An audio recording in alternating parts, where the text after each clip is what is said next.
Hello there and welcome back to Helen's Honest Baking. Today we're hitting pause on our choc chip cookie hunt to try a signature special, Christina Tossi's cereal milk cream soda cookies from her book Milk Bar, all about cookies. Christina is known for being the co-founder of Momofuku Milk Bar, a presenter for Netflix series Bake Squad, and the inventor of cereal milk as a baking flavor. We first saw her on Jon Favreau's chef show and just had to try out her book. So let's take a trip into the taste buds of our youth to test out these cereal milk cream soda cookies for ourselves. It's gonna get a little weird. We start by crisping and caramelizing 80 grams of frosted flakes on the lined tray in a 300-degree Fahrenheit oven. The recipe said for 10 minutes, but mine started to smell a little bit funky and overdone, so I pulled them out at the 8-minute mark. Bump the oven temp up to 350 degrees now, and we'll see those flakes again later.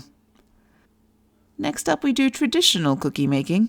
I have 226 grams of cubed unsalted room temperature butter ready to whiz up with a mix of sugars this time. This recipe comes together with the stand mixer and a paddle attachment, so spatulas at the ready, people. Here we have 170 grams of dark brown and 125 grams of white sugars going in with a dramatic kaplunk. We're going to cream those for 4 minutes on a medium speed. It'll make it pale and fluffy. While we're waiting, I'll just let you know that I've got prepped 2 cookie trays with parchment paper ready for later. Normally I'd have them preheating in the oven, but, well, it happens. Not the end of the world. One thing I won't forget though today is bowl scraping time. Let's get that mix nice and consistent. After creaming, we add in 1 egg. My recipe says 1 large egg, but I don't really see much variation in egg sizes at my particular grocery store, so I present you with egg that goes plop into there.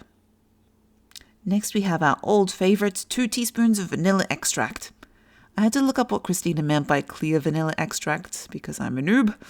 All to conclude that it's just artificial vanilla with no added molasses coloring. So now we all know.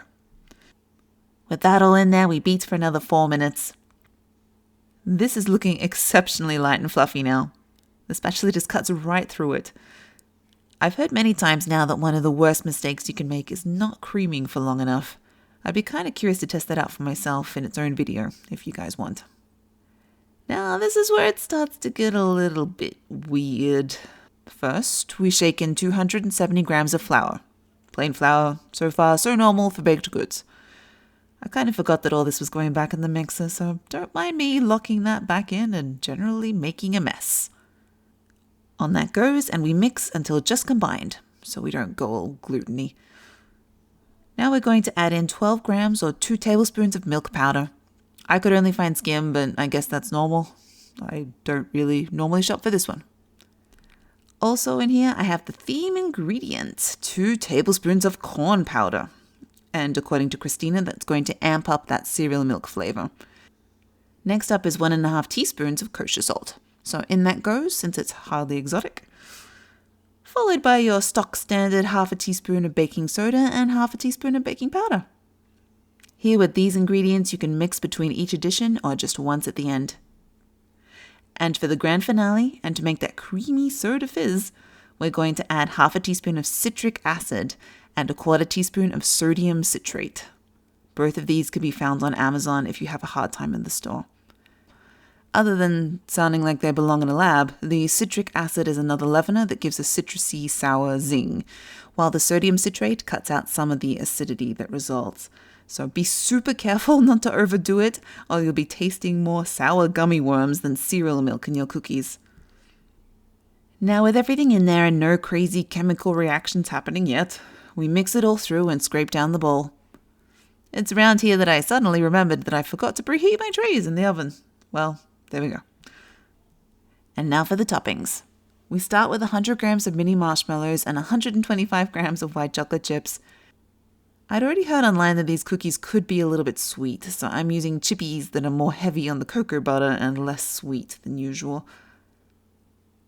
And finally, here we bring back those roasted frosted flakes. I'm really impressed by how well they've caramelized up, but also slightly horrified by their sugar content, being a breakfast food and all. They've gotten nice and crispy, a little glued together, but those clumps will break up thanks to the paddle. And crunch! Listen to that! As a side note, these roasted flakes make an awesome dessert snack on their own. Here it is, our crazy cereal milk creamy soda dough. It's more loose than our more recent cookies, but let's see how these end up once cooked. I'm expecting some expansion on the tray, I think. It's time for scooping at super speed onto our lined tray. For all our recipes, I'm using a medium cookie scoop to help us compare apples to apples. They're looking good. I think this might be the most nervous I've been making a cookie since I tried making stained glass pinwheels 15 years ago. Try looking that one up. In these go into the oven for 8 to 10 minutes at 350 degrees Fahrenheit. With movie magic, here they come back again. I present cereal milk cream soda cookies. As predicted, they've spread out a lot and could have done with more space on the pan. And the marshmallow is still bubbling a bit. I also broke the rules and failed to read the part where Christina says to let them cool completely in the pan first, before deciding to butcher them with your spatula and cooling rack. So we lost some cookie guts, but in the name of science. And here are our findings.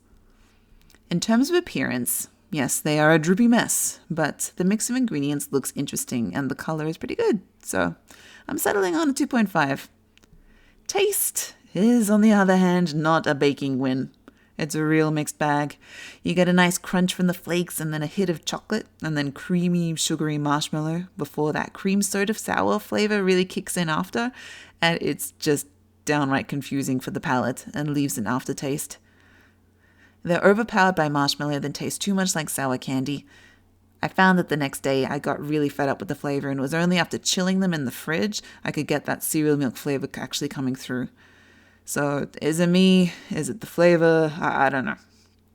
So here we got a 3.5 on first impression, but I'm marking this down afterwards to a 2.5. As for texture, they did brown up nicely, so I'm giving it a solid 3.0.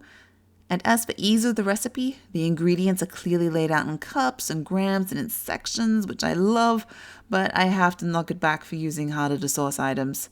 So that leaves us at a 3.5. Our new total is 11.5.